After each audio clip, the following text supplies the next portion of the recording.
Good morning, Shoreline Church. My name is Dani Carbone. I'm one of the pastors here at Shoreline. I'm so grateful to have this opportunity not only to talk to you guys, but those of you joining us online. We are in this series called You're Not the Boss of Me. And I love this series because I get to walk around and say, You're not the boss of me. What do you mean? It's all right. It's what we learned in church. I got to say this. The only person I can't say that to is Pastor Eric, because when I say, You're not the boss of me, he says, I am the boss. You know, like, you're right. I'll get you some coffee. You know? And so, no, we're also learning how, when it's we're identifying the emotions in our lives that are fighting for control is what we're doing. And that is a challenge to all of us. Regardless if we want to admit that fear is a factor in our life, it's true. We've seen this jar of Skittles a number of times, and we've talked about this in the past years, that when things come into our lives and shake us up a little bit, stuff falls out. And that stuff is the stuff that we put in our lives, whether it be guilt, whether it be jealousy, anger, envy, or today's topic, fear. Because when life starts to shake things up, stuff falls out. So how do we deal with a life that is constantly being bombarded with a message of fear? I mean, you can't get past social media or the news or conversation with your neighbor without hearing something that can possibly not only input fear in, but shake your jar a little bit. But it's amazing to hear when you ask someone, what do they fear the most?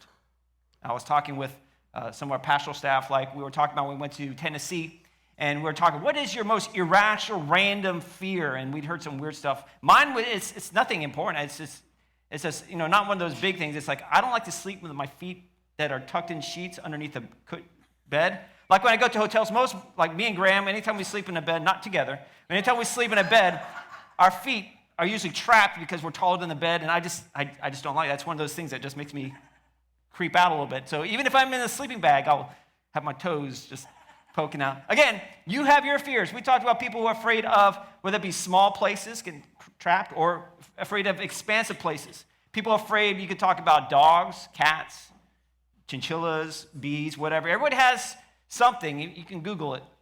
People are afraid of heights. Some people are afraid of getting buried or depths. Some people are afraid of like public speaking, like Pastor Eric said. And some people are afraid of silence, like Pastor Eric. If something has to be said. Some people are afraid of being in a crowd like this. This room alone scares some people, so they want to sit in the corners, and that's okay. And there's some people who don't like to be alone, so they love sitting in the crowd.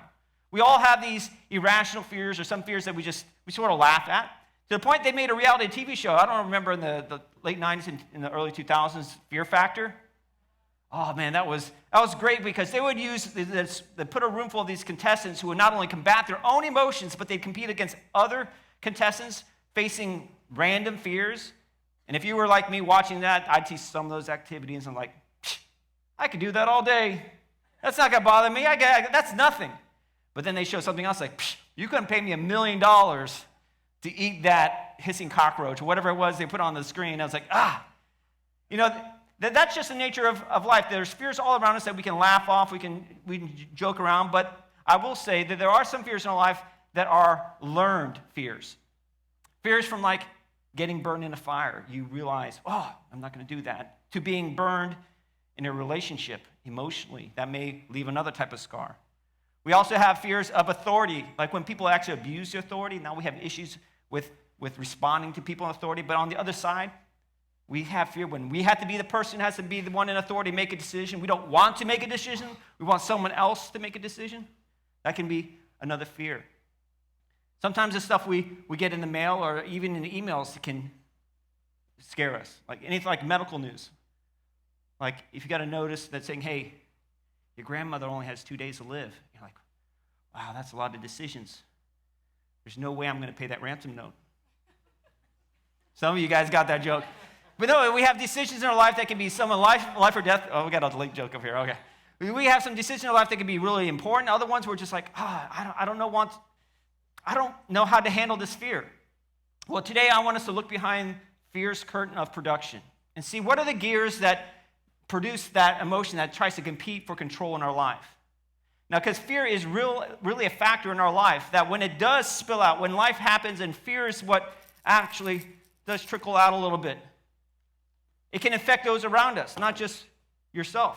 I mean, I just think about the times when your parents say something that they're afraid of, and now you pick it up yourself. Your kids pick it up. That's why we all need to be able to say, fear, you're not the boss of me. Now, a good example of of parents and kids influence. When I was 12, so it's my daughter's age. When I was 12, I would be often seen climbing in these Australian pine trees. I don't know if you've seen these. They're big in South Florida. They're tall. I remember it was probably these tall. There was a row of 50 or so yards of them, and there was, I'd say they're about 30 to 40 feet tall. And I'm not exaggerating. I'd get up to the top of these trees, and I would see over 2-story condos into the tennis courts. So we were up there, and of course, when you're up there, the wind is blowing a little bit. You're like rocking up there. It's, skinny at the top, but I was a 110-pound flying squirrel. So I was like, we're up there. And I had a couple of my friends would come up and go up to the trees. Now, we had this challenge. It's ridiculous. So, Jaden, you're not allowed to do this. We have this challenge. I would sit up in a tree, and then we see a tree way over there near like where that pole is. And so we'd lean over this way, and then turn back, and we come back. And eventually we get to a point where we grab, let go to this tree. And we go from tree to tree to tree to tree. Now, this would drive my mother crazy because she'd see me up there. My brother would be up there. My sister was too smart. She didn't go up there. But a whole bunch of us, like 5 of us from the neighborhood kids, would be up there doing this. And we'd get it to a point where it was almost like a science. We'd get through it because we know which tree to go to, which way to bend. And at the very end, there was this tree, maybe about this tall, so maybe 20 feet. It's the shorter tree.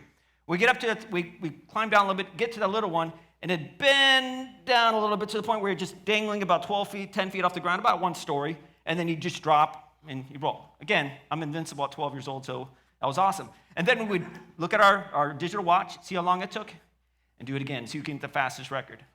Now, my mom was crazy when she saw us doing that.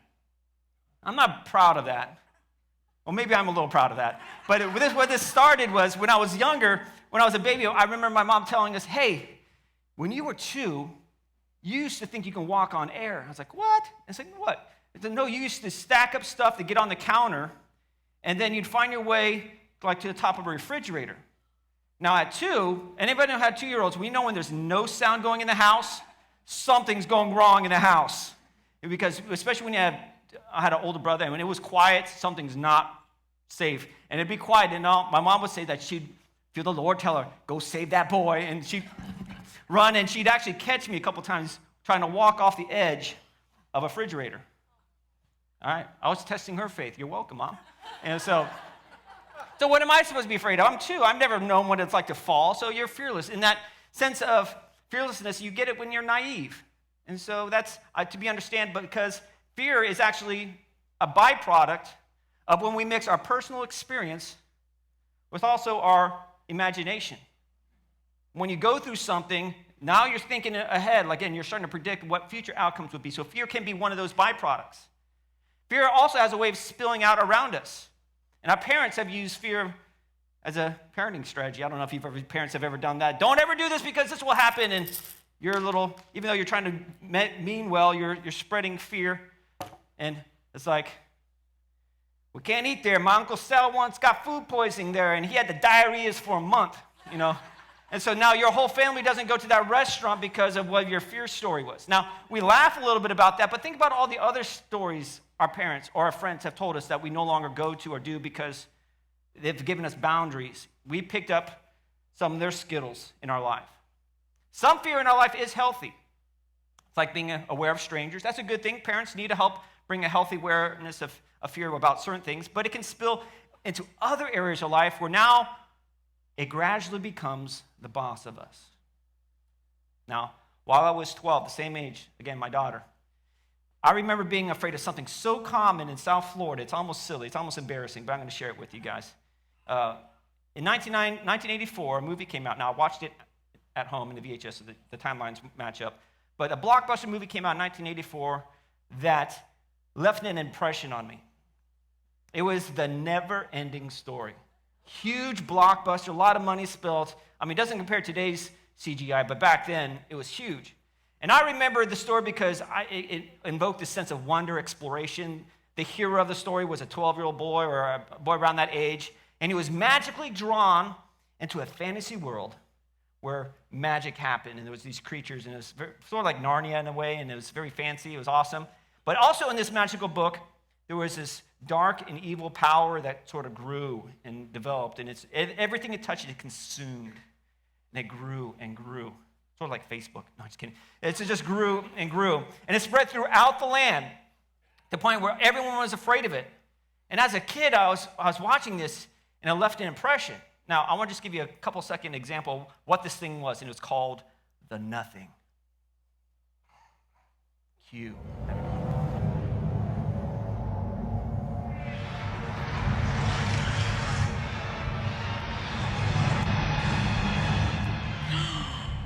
And so there's this story of this kid where he would literally be drawn into this story, and he would bring the nothing, and he'd have to fight that. And I was thinking, even in 1984, that CGI was intimidating. To this point now, that every heavy storm that seems to swipe in and roll across our country or across the area, I think back to that movie. It makes me laugh a little bit because it's irrational. I mean, I know it's not. It's just a movie. I mean, I saw Star Wars, and it's far more dynamic than that. But for a moment, that picture of a cloud stuck with me. And even as an adult, I could be driving across Okaloosa Island and see that line of thunderstorms. You know what I'm talking about? I remember that movie. There's nothing like the feeling of driving 55 miles an hour into a storm front like this. That dark curtain of rain to get your heart pumping. And it'll scare a skittle out of you. I mean, how do you draw? You know what I was going to say, right? Even the most experienced people on the road, their hearts get nervous. Now imagine seeing this storm front, and you're in this little John boat, way out in the middle there, and that thing comes rolling in on you. I mean, even the most experienced fisherman and boat captain when they experience that type of storm, it becomes exciting and memorable. It could be literally life or death. Now, as we talk about fear and we talk about storms, obviously I'm going to talk a little bit about the Bible and some things in there. Because whether or not you're in a little John boat like this out in the middle of the Gulf, you shouldn't be out in the Gulf in that little boat, by the way. Dan, that's your boat. Or maybe if it was 2,000 years ago and you were a fisherman on the Sea of Galilee, when something like that happens and you're getting rocked and rolled by these heavy waves, you can't help spill some Skittles. It just happens. And some of the greatest moments that Jesus taught actually with his disciples, and we're in a boat or around a boat. And one of the more famous boat stories begins in Matthew 8, and we're going to jump from there today. Now, if you're here today and you're sort of checking out the church thing, and this is not your thing, like Jesus, you're not totally on board with Jesus thing, that's okay. I'm glad you're here. I want you, though, to pay attention today because it will help you better understand how a bunch of local fishermen and their message of hope were able to change the world. So as we jump into our text today, and if you got your smartphones or mobile devices, you can go ahead and swing on over to Shoreline app. If you have it, it's free. It's easy to follow through. But I want to read with you guys the scripture, and I'm going to sort of do it actually from the boat. So you got your scripture in front of you. Those of you online, you can follow along with it as we go through. And it says this, "Then Jesus got into the boat, and the disciples followed him." So he gets down, his disciples get around him, he's just chilling. And suddenly a ferocious storm comes upon the boat, that the waves swept over the boat. Now, I wasn't there, and I can imagine some of the fear, but just sitting in this boat right here, the smaller boat, imagine if I'm on the horizon is now moving, and the water level normally is about right here, right, Dan? And then you're actually seeing water come over the edge. I don't care how experienced fisherman you are now fully engaged in what's happening. To the point where your sandals are looking a little squishy, if you have sandals. Your clothes is soaked because the storm is blowing water all over you. Your hands are shrinking like prunes. You're probably getting a little numb on your fingers because you're white-knuckling whatever oar that you have or the railing that you have. All you can see through stinging eyes because the salt water is in your face. All you smell is salt water if you haven't thrown up by then. You're tasting all these feelings in that water. And so this sense of uneasiness as everything is literally being tossed around. And not only that, the vessel that you put your entire hope in is now starting to succumb to the elements. You can't get enough out as you got in. Now there's a message in here saying, Jesus, why would you lead me into this? And you're asleep in the boat. But that's not the message I'm talking about today. We're talking about what the disciples felt at that moment. Was it pretty honest to say they were scared? I mean, I would be. And I know how to swim, but that would scare skittle out of me. But this is what happens. Then Jesus was sleeping, and the disciples went and woke him up, saying, "Lord, save us, we're going to drown." And Jesus said, "You have little faith. Why are you afraid?" I almost want to say that's condescending, but it was actually a genuine question. Why are you afraid? Then he got up and rebuked the wind and the waves, and he got completely calm. And some of you guys might say, well, that's a coincidence. Well, coincidence or not, look at the impression that it left on the disciples. The men were amazed and asked, what kind of man is this that even the wind and the waves listen to him, obey him? For a brief moment in time, the disciples, their confidence in Jesus overwhelmed their fear. Regardless if you say that was a coincidence or not, they were in the boat, and what they experienced was they were really afraid, and then they were in awe. They saw something that changed them. Now, many things happened thereafter that experience that the disciples followed Jesus, and soon Jesus' fame spread throughout the land. It preceded him wherever he went. So like if Kanye West was driving through town, people would know ahead because he posted everything. But Jesus didn't have to have that Twitter posting. People just naturally spoke the word and it was out there.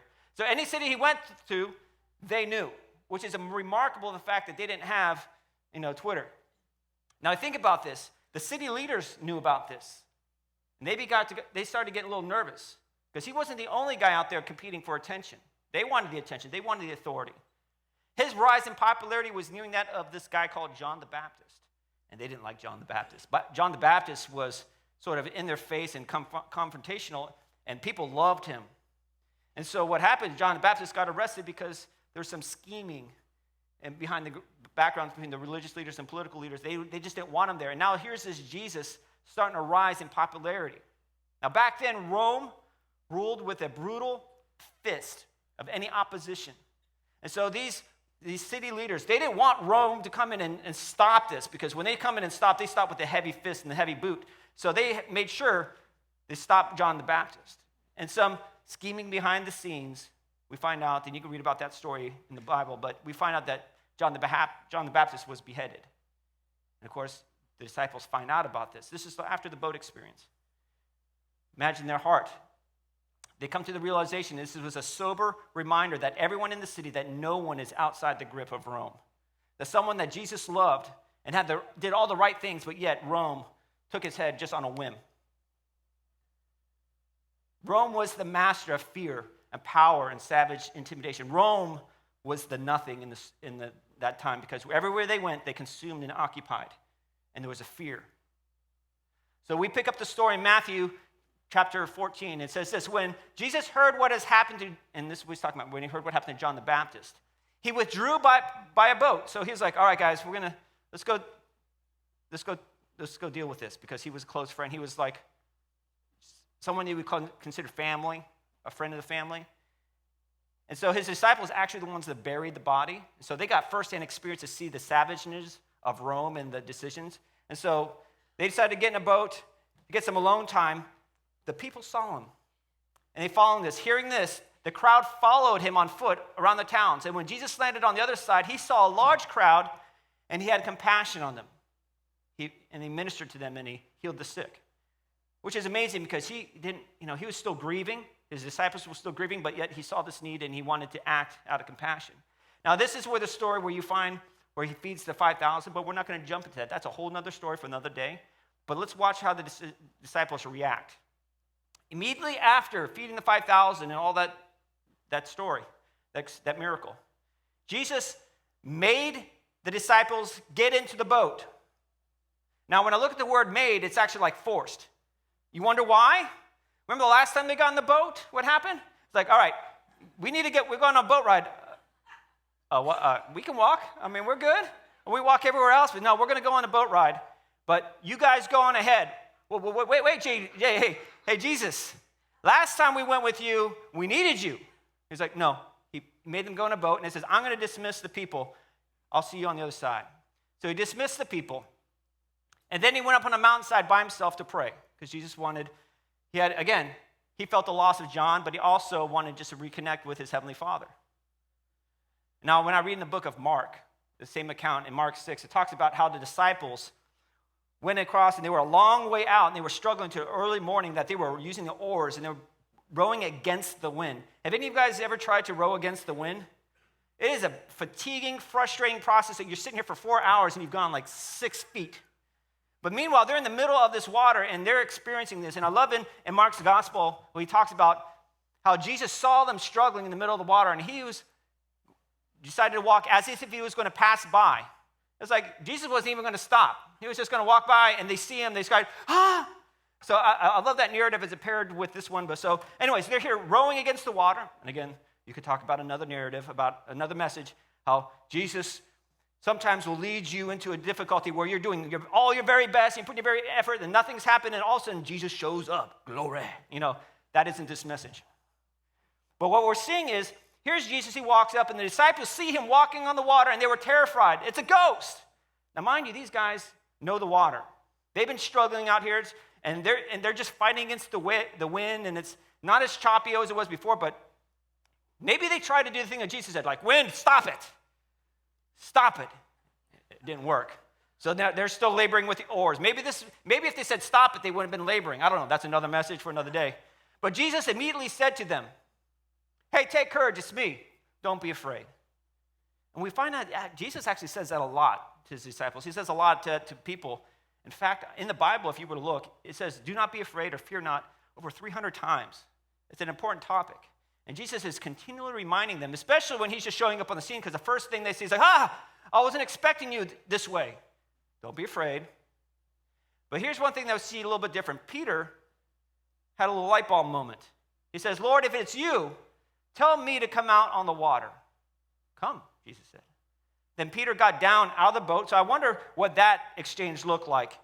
Is he putting the 1 foot in? Is he sort of doing the scuba thing where he or goes backward? I don't know. I didn't have scuba back then, so he wasn't trained. But whatever way, he got to experience something that no one else ever experienced. Now, whether you believe, again, the story narrative is accurate or not, that's not the point. Watch the disciples' response, because this is the important thing. He got down out of the boat and walked on the water and came towards Jesus. But when he saw the wind, now he's in a different perspective. They were scared but surviving. He stepped out to a whole nother level. Well, he's out there somewhere he's never been, totally dependent on faith, and now he's experienced the wind and the waves in a different way. Again, and there's a whole nother message there. And he started to sink, and he said, Lord, save me. Immediately, Jesus reached out his hand and caught him. He says, you have little faith. Why'd you doubt? Part of me wants to say that's a scorn, but think about it. He didn't say you have no faith. You have little faith. And all the people in the boat are like, why didn't I get out of the boat? Why didn't I get out of the boat? No, why did you doubt? That was the thing. It was not that you didn't have any faith, but at the moment, he took his eyes off Jesus and looked at his surroundings, and he started to doubt. Now, when they, being Jesus and Peter, climbed back into the boat, those who were in the boat worshiped him, saying, the wind died down. And so again, impeccable timing by Jesus. Steps down, the fog machine stops, the wind stops, everything happens, where now Jesus has his command audience where he's standing there, perfectly calm. Look at the response of the disciples. They worshiped him. They had just seen a lot of things happen over the last few years. And just hours before, they just buried John the Baptist. But just for another brief moment in time, their confidence in Jesus overwhelmed their fear. And I say brief moment because just like you and me, the disciples' life, it continues to be shaken and things get spilled. It's just the truth of it. It's why Jesus will go on to tell people and tell his disciples and encourage them, fear not. This is about to happen, but don't take heart. Take heart. Don't worry about this. Even though they hated me, so they're going to hate you, but don't worry, I'm with you. And he would continue to encourage them. But on that weekend, Jesus would be crucified, and the disciples were about to be shaken harder than they ever would have expected. What do you mean by shaken hard? Well, think about this. They just had this huge moment. In fact, preceding that, Jesus had not only healed people, but he raised Lazarus from the dead. And so they're on this spiritual high, like, man, Jesus got it all. He's commanding the wind and the waves. He's like an X-Men. He's walking in here. He's bringing people up from the dead. He's healing. It's just awesome. Even the people who walked in the city, they rejoiced and then put down palm fronds. They said, we want him to be king. Let's take a vote right now, Twitter poll. Everyone for Jesus, thumbs up. All right. That doesn't the way it worked in Rome, but that's how they felt. And so popularity was high. He was trending. And all of a sudden, after a big meal, Jesus changed the tone at the meal. Says, one of you guys are going to betray me. No, Jesus. Have you seen the polls? You got a lot of likes, a lot of followers. We were the first 12 followers, but there was a lot of other likes, people following you now. And he said, no. Then to find out that Judas betrays him. Okay, well, maybe, okay, Jesus, I see what you're doing. I'm a disciple. Maybe this is where you show love and forgiveness. Okay, we can still go on from here. Jesus gets arrested. Oh, wait. And now, Jesus, I know you can smooth talk your way out of any speeding ticket because you've gotten on every trap the Pharisees have laid out. You're going to work this way out, right? We got this. It's okay. I see this story. You're going to come out on top on this, Jesus. And Jesus gets falsely convicted. Whoa. Dude, why didn't you say something? Come on, man. You have the master of wisdom. You could have done anything. Oh, I got this. You want to see the big guy. You want to go up the chain of command. You want to show him who's boss. All right, Jesus, we're right there. Jesus then gets flogged, beaten. Whoa. How can you do this? I mean, we know you can heal yourself. Okay, this is where you heal yourself from being flogged, get beaten, and you're going to stand up and you're going to say how you turn the other cheek, Jesus. I got you. We got your back, Jesus. We're still there, I hope. Then all of a sudden, Jesus now is betrayed by the crowds of people saying, crucify him. The very crowd that he just fed, the very crowd that he healed people, the very crowd that was cheering, make him the king, have now all disliked on Facebook. Or saying, we want you to die. And here's the disciples, the friends of Jesus. Come on, what are you doing, guys? Their worldview is getting shaken up a little bit. Then all of a sudden, there's an opportunity for Barabbas to be exchanged. Oh, this is a prisoner exchange. I see what you're doing, Jesus. You're giving an opportunity for people to finally choose you back. No, but Barabbas is released. Wait. Okay, let me see how this works. Maybe you're here to save Barabbas the whole time, and you're willing to take a beating just to save one person. All right, Jesus, we can see your narrative. You're going to come out on top on this story. But all of a sudden, Jesus is crucified. And at that moment, the disciples just lost it. You would lose it.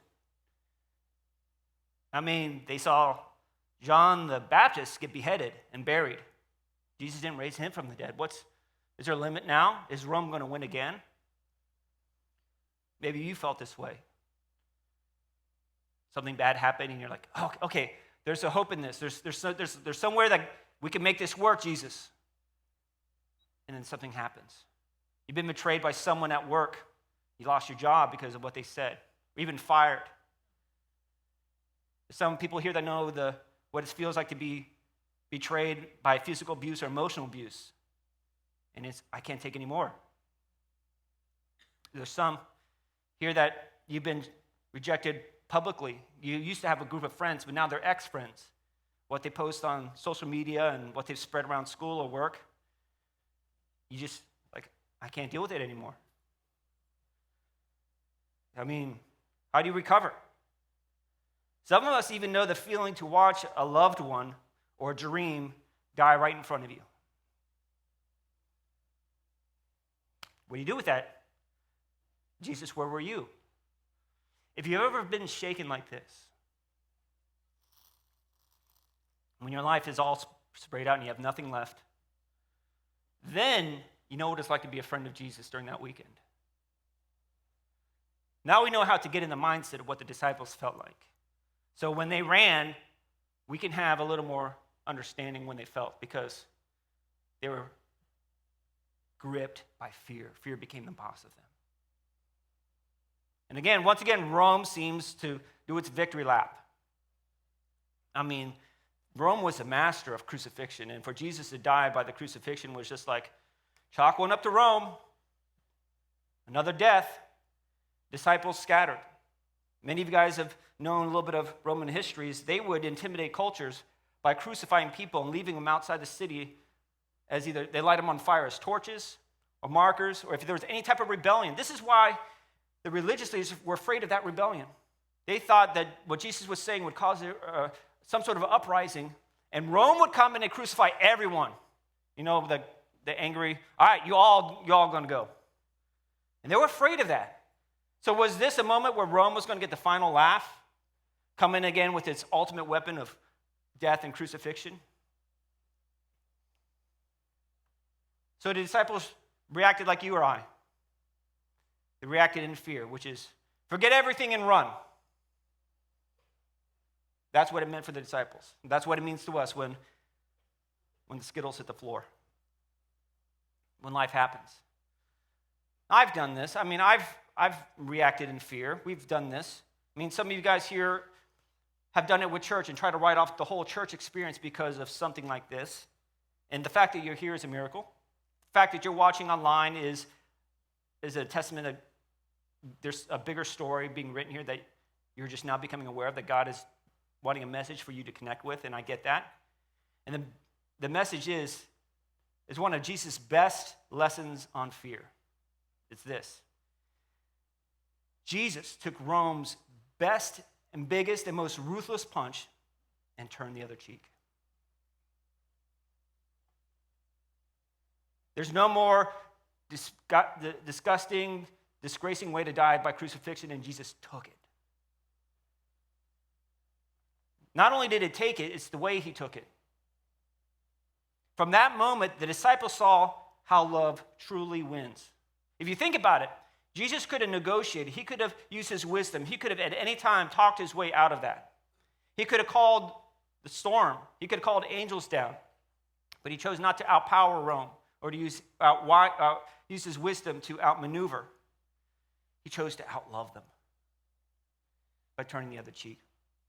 And then he gets up and he goes on and continues his message of love. And when his disciples saw him take the biggest punch that humanity, that death could ever extend, and he responds in love, that changed the world. See, it wasn't the strength of Rome or the cunning wisdom of the courts. It wasn't even the power of evil that put Jesus on the cross. It was his message of love, his passion for each one of us that held him on that cross. Jesus showed that really that perfect love does actually cast out all fear. And he modeled that. Jesus could have overpowered or outsmarted fear, but he chose to outlove it. So Christ's message, fear not, changed the world. Once his disciples saw that this guy who took everything and he still chose to love, and they did their very worst, and he just shakes it off and went on and said, this is what you need to continue to love.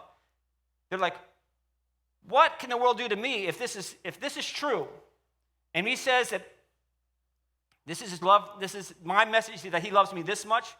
I'm not going to be afraid of that. And from that point on, his disciples were permanently changed. They began to actually understand what it meant to fear not. And that began to change the world. Christians from all over the world started to do things that normal people wouldn't do. When there were sick people on the streets or lepers or communities, they would pay out of their own pocket. They would provide medicine. They'd go out of their way to help and cure people. Even while Rome was still trying to kill them and use might against might to destroy them, it wouldn't beat them. Because if you use might against might, that becomes an endless battle. That becomes Babylon versus Romans. It becomes another Cold War where you get enough nukes, then I get more nukes, and you get more nukes and more nukes, and never de-escalates because all you do is live in this constant state of fear. But Jesus knew that it wasn't about being outpowered, because he could outpower them. He outloved them. And what's the enemy to do? Outlove him back? Either way, love wins. It's brilliant. And even though Rome tried to quench the message of love, the disciples, the followers of Christ, were relentless. And that's the message I still see today with people who love Jesus, who want to show that fearless love. Even the symbol of the cross that the Rome used to use as the model of bringing fear to the hearts of men, it has changed then, and it's still changed today. It's now becomes a message of love, something that we as a church in this community champion. Again, changing people's perception of God. Today, we still see this fearless love. People who have been betrayed or falsely accused are choosing not to be a slave to fear and are choosing to be open to trust again. That's a miracle. People who have been abused physically or emotionally are choosing not to be a slave to fear, but open to love again. And people who have been shamed publicly for their past, their lifestyle, their faith, or their convictions are choosing not to be a slave to fear anymore and now being able to live life again.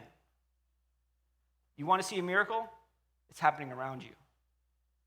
So I have a question for you guys as our band gets ready. When your life is shaken, and fear is one of the emotions that pour out, does fear compete for control of your life? Where's Jesus in the view of your life? Is he with you in your journey in the boat, or is he still on the shoreline saying, come and follow? Still checking out Jesus. You know, in 1992, it's a very popular year for those of us who were there in down South Florida. Hurricane Andrew came blowing in across Florida, much like you've seen Dorian or Michael, and it was a big storm.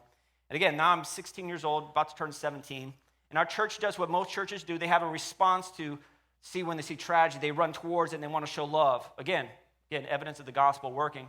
And I remember being a youth leader, a volunteer student leader, we would go to this place, and we would see whole neighborhoods just leveled and decimated. You've seen pictures. You know the story. Those of you who have never seen it, when you walk down the streets, it's a whole different experience. Again, I'm walking in the storm now. And we're looking around here, and the adults, the grown-ups, are doing the roofing, doing the chainsawing, they're moving trash and stuff. Well, as student leaders, we're trying to encourage the kids, because there's a lot of displaced kids in South Florida, Miami area. You can imagine there's a lot of just a lot of fear. And as we were setting up our speakers and doing like a sidewalk Sunday school and trying to give some encouragement, passing out food, candy, the whole thing, it was a big combination of a number of churches, much like the Church of Destin.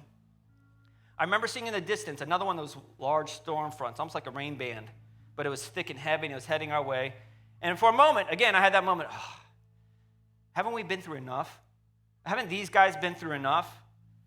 And again, I thought of that movie a little bit, and granted, it was irrational, but just you're thinking about this. Then I heard a couple of the leaders pray. And it wasn't just a few minutes later that the storm parted and it went right past us and came back together on the other side. And you might say that might have been a coincidence, but for a kid that was thinking about storms, that reminded me of a moment in Jesus in the Bible that made something change in my perspective. No, I believe it was something profound, because something profound changed in me. Call it a weather anomaly, coincidence, but if Jesus is everywhere coincidences happen, you may want to say it's a miracle. Or I just want to be around with Jesus when he's around, because I love those coincidences. And I was sitting there watching this. We were able to do this thing, and we were able to minister to these kids. And from that moment, something changed in my life. I saw that choosing to love others was greater than fear. Light bulb moment. And from that moment, I realized, you know what? I see these kids being encouraged, and maybe I can invest my life into helping kids find hope. And that's when I started thinking about becoming a youth pastor, because that was more powerful than anything I could do to glorify myself. Now imagine if we all saw storms the way that God sees them, through that lens. That we could confidently stand in the face of fear, whatever our fear is of that moment, even when we're right here, when everything is on the floor. And we can stand in the face of fear and say, you are no longer the boss of me.